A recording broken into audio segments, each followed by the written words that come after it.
Hello बच्चों, कैसे हो आप सब। आज हम लोग पढ़ने वाले हैं इलेक्ट्रोफिलिक सब्स्टिट्यूशन रिएक्शन। बहुत सारे बच्चे इलेक्ट्रोफिलिक सब्स्टिट्यूशन रिएक्शन 11th में भी नहीं समझ पाते हैं और 12th में भी नहीं समझ पाते। तो सबसे पहले ये इलेक्ट्रोफिलिक सब्स्टिट्यूशन किसके साथ होता है। इलेक्ट्रोफिलिक सब्स्टिट्यूशन रिएक्शन वैसे कंपाउंड के साथ होता है जिनके पास या तो पाई इलेक्ट्रॉन है या एक्स्ट्रा इलेक्ट्रॉन है, जो किसी को इलेक्ट्रॉन देने के लिए तैयार रहते हैं। तो खास करके ये बेंजीन कंपाउंड के साथ होता है। क्लास 11 में हाइड्रोकार्बन्स में हम लोगों ने पढ़ा है बेंजीन का इलेक्ट्रोफिलिक सब्स्टिट्यूशन रिएक्शन होता है। तो electrophilic substitution reaction, electrophilic substitution reaction.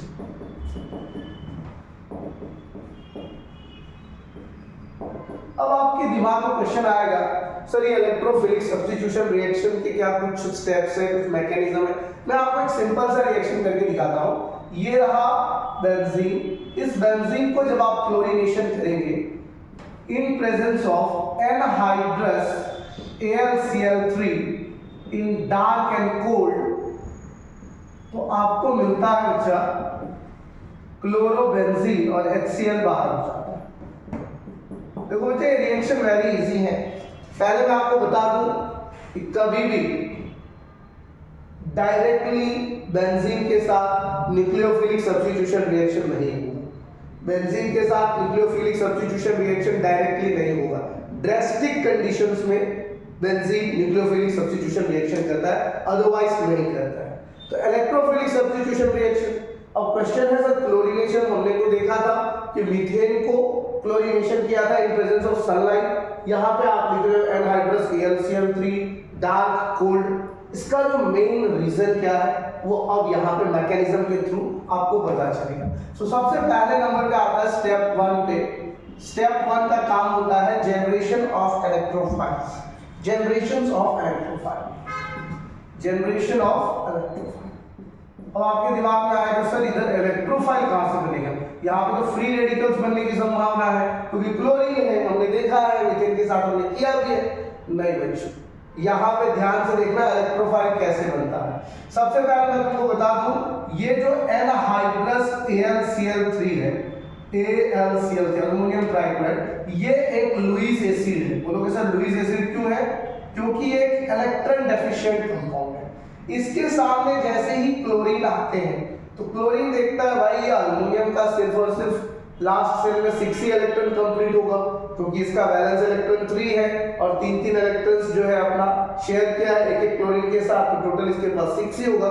तो ये दोनों क्लोरीन में से एक क्लोरीन नेगेटिव चार्ज गेन कर लेता है और एक पॉजिटिव चार्ज गेन करता है।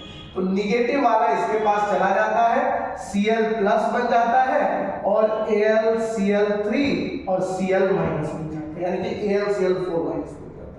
तो ये जो Cl प्लस बना है वही है जनरेशन ऑफ इलेक्ट्रोफाइल। अब आ जाइए स्टेप नंबर 2। स्टेप नंबर 2 जो है बच्चा, ये है जनरेशन ऑफ कार्बोकेटाइन या फॉर्मेशन ऑफ कार्बोकेटाइन। अब क्वेश्चन क्या है कि भाई यहाँ पे कार्बन दो है, यानी इसके साथ फिर कार्बोकेटाइन बनेगा, फॉर्मेशन ऑफ कार्बोकेटाइन। तो यहाँ पर वापस से हम बेंजीन को लेंगे और बेंजीन के सामने में जैसे ही हम लोग यहाँ पर इस इलेक्ट्रोफाइल को लाएंगे तो बेंजीन मैंने आपको कहा भैया ये इलेक्ट्रॉन रिच है, पाई बॉन्ड है, ये इजीली क्या करता है अपने पाई इलेक्ट्रॉन इसको देने की संभावना करता है। जैसे इसको देता है तो ये बेंजीन क्या करता है पता है आपको, ये अपना यहाँ से पाई बॉन्ड हटा दिया। आपको पता होना चाहिए बेंजीन के हर कार्बन पर एक एक हाइड्रोजन एटम, मतलब हर कार्बन पर एक एक हाइड्रोजन। तो यहाँ पर एक हाइड्रोजन और ये क्लोरीन के साथ इसको ये पाई बॉन्ड निकाल के दे दिया।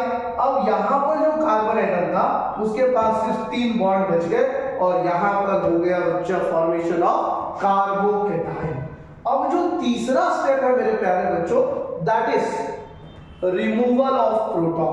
ये बहुत ही इंपॉर्टेंट रिएक्शन है, रिमूवल ऑफ प्रोटॉन। आपके दिमाग में आएगा सर ये कैसे होगा रिमूवल ऑफ प्रोटॉन।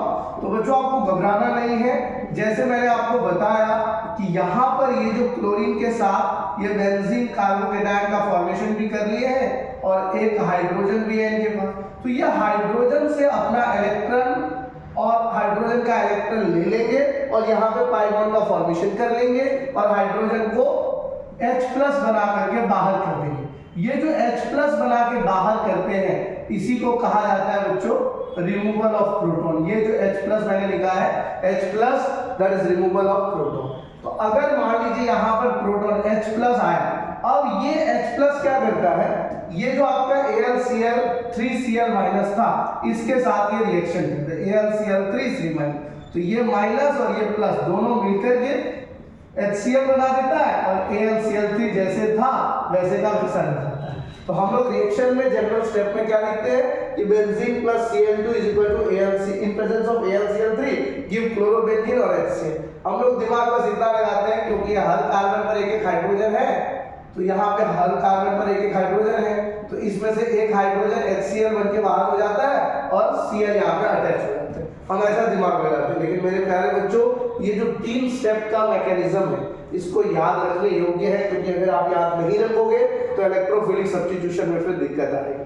तो ये तीनों स्टेप को हमेशा याद रख लेना कि बेंजीन जब भी कोई भी इलेक्ट्रोफिलिक सब्स्टिट्यूशन रिएक्शन, मैंने तो यहाँ पे सिर्फ हैलोजिनेशन आपको दिखाया है, नाइट्रेशन हो, सल्फोनेशन हो, फ्रीडल क्राफ्ट अल्काइलेशन हो, फ्रीडल क्राफ्ट एसाइलेशन हो, वो सब कुछ भी बिल्कुल इसी तीनों स्टेप में दिखाते हैं। नेक्स्ट वीडियो में मैं आपको नाइट्रेशन का दिखाऊंगा, फिर सल्फोनेशन का दिखाऊंगा, और आप यहाँ पर अगर कुछ भी ऐसा डाउट लग रहा है कि सर मेरे से ये नहीं समझ में आ रहा है, इस पॉइंट पे मैं नहीं समझ पा रहा हूँ, तो प्लीज कमेंट में जरूर लिखें सर मेरा ये वाला टॉपिक यहाँ पर रिमूवल ऑफ प्रोटॉन कैसे हुआ, फॉर्मेशन ऑफ कार्बोकेटायन कैसे हुआ, या फिर जनरेशन ऑफ इलेक्ट्रोफाइल कैसे हुआ। तो नेक्स्ट वीडियो में मैं डेफिनेटली आपके सारे डाउट्स को लेकर के एक वीडियो बनाऊंगा। That's all, thank you very much.